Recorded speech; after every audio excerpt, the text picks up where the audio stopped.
Bismillahirrahmanirrahim. Assalamualaikum warahmatullahi wabarakatuh. Alhamdulillahirabbil alamin, wassalatu wassalamu ala asyrofil anbiya'i wal mursalin wa ala alihi washabihi ajmain. Yang pertama, marilah kita panjatkan puji dan syukur kehadirat Allah Subhanahu wa taala yang telah memberikan kita nikmat iman dan kesehatan.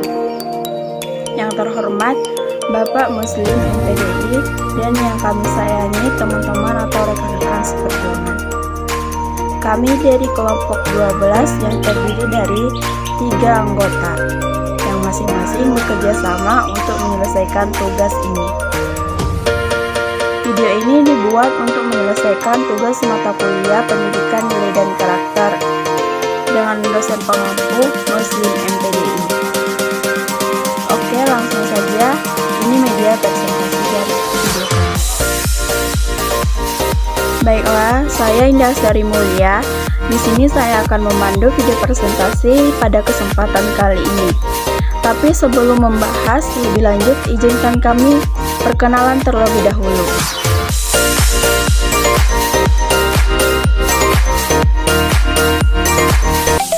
Di sini Yuda Wiro Setiawan sebagai pemateri pertama dan saya Indah Sari Mulia sebagai pemateri kedua, dan ada juga Jaidan Aimar Hadapi sebagai pemateri ketiga. Konsep inovasi pembelajaran. Inovasi pembelajaran dapat dimaknai sebagai suatu upaya baru dalam proses pembelajaran, sarana dan suasana yang mendukung untuk tercapainya tujuan pembelajaran. Discovery, invention, dan invention diartikan dalam bahasa Indonesia yaitu penemuan. Maksudnya ketiga kata tersebut mengandung arti ditemukannya sesuatu yang baru. Mungkin hal yang baru itu diadakan dengan maksud untuk mencapai tujuan tertentu. Inovasi dapat menggunakan discovery dan invensi. Yang pertama itu ada invention. Invensi adalah penemuan sesuatu yang benar-benar baru, artinya yaitu hasil kreasi manusia itu sendiri. Yang kedua itu ada innovation, yaitu manusia sebagai makhluk sosial yang dinamis dan tak puas dengan apa yang sudah ada akan selalu mencobanya untuk menggali dan menciptakan sesuatu yang baru dari biasanya. Yang ketiga itu ada kebaruan pembelajaran. Perkembangan teknologi dan informasi yang cepat dalam berbagai aspek kehidupan termasuk dalam bidang pendidikan merupakan suatu upaya untuk menjembatani masa sekarang dan masa yang akan datang dengan jalan memperkenalkan pembaharuan yang cenderung mengejar efisiensi dan efektivitas.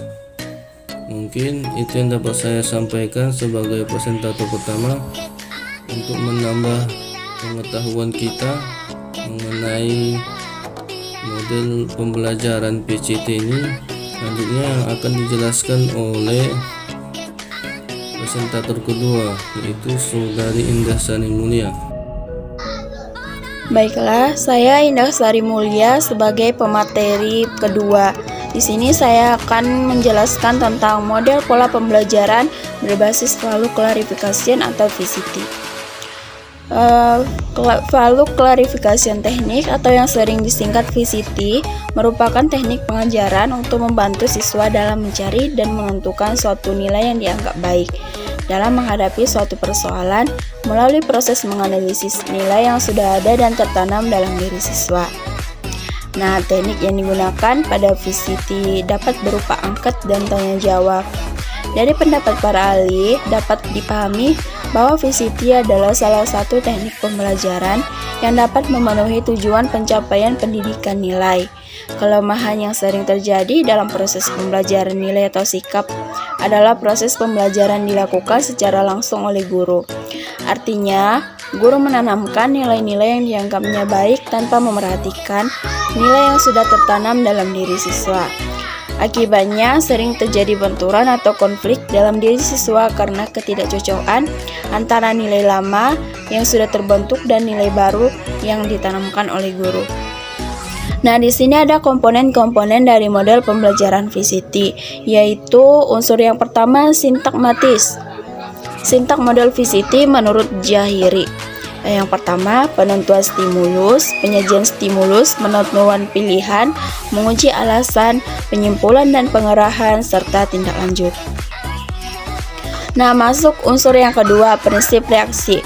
Prinsip reaksi merupakan pola kegiatan yang menggambarkan bagaimana seharusnya guru melihat dan memperlakukan para siswa, termasuk bagaimana seharusnya guru memberikan respon terhadap siswa. Dalam pembelajaran dalam menggunakan metode VCT ini, guru berperan sebagai model. Dalam arti guru harus menjadi teladan dan contoh sikap sesuai yang diharapkan dalam pembelajaran.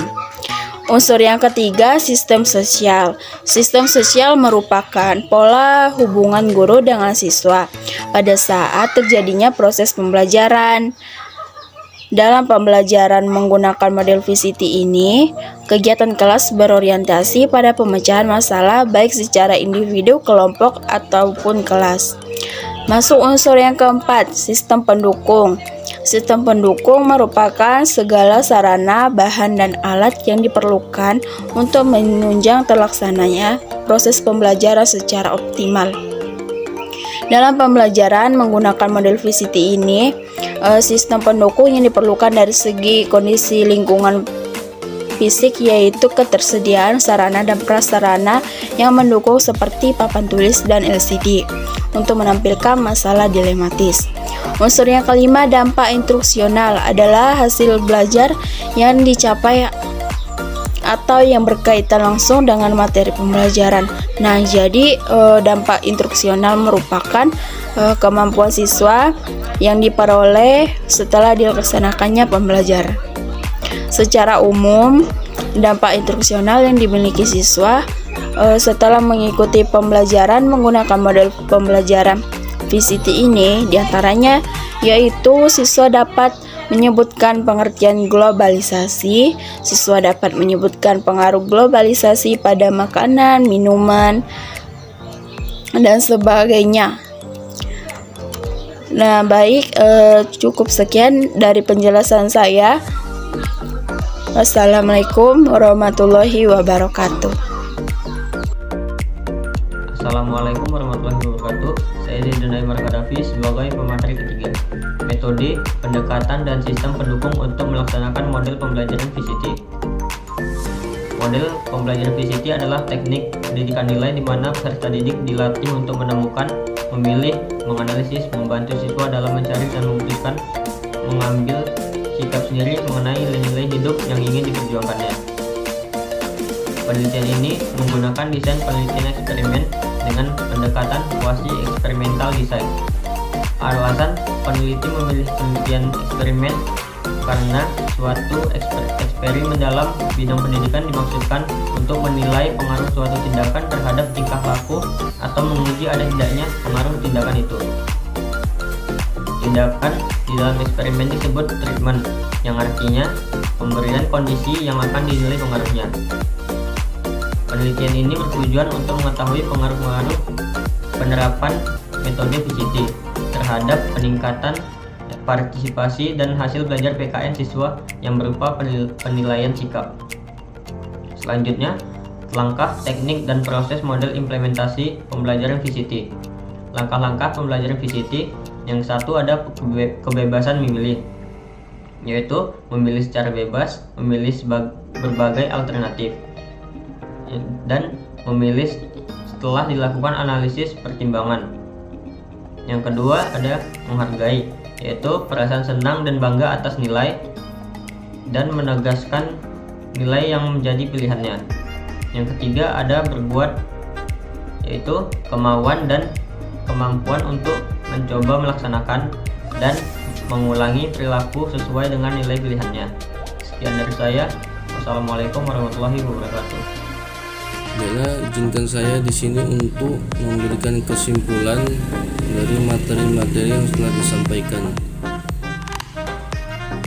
Kesimpulannya ialah model pembelajaran PCT merupakan pendidikan moral berdasarkan pembelajaran berbuat memberikan kesempatan kepada siswa untuk melakukan perbuatan moral dan mendorong mereka untuk melihat diri mereka sebagai makhluk individu dan makhluk sosial dalam pergaulan dengan sesama, sebagai warga dari suatu masyarakat yang harus mengambil bagian dalam suatu proses demokrasi.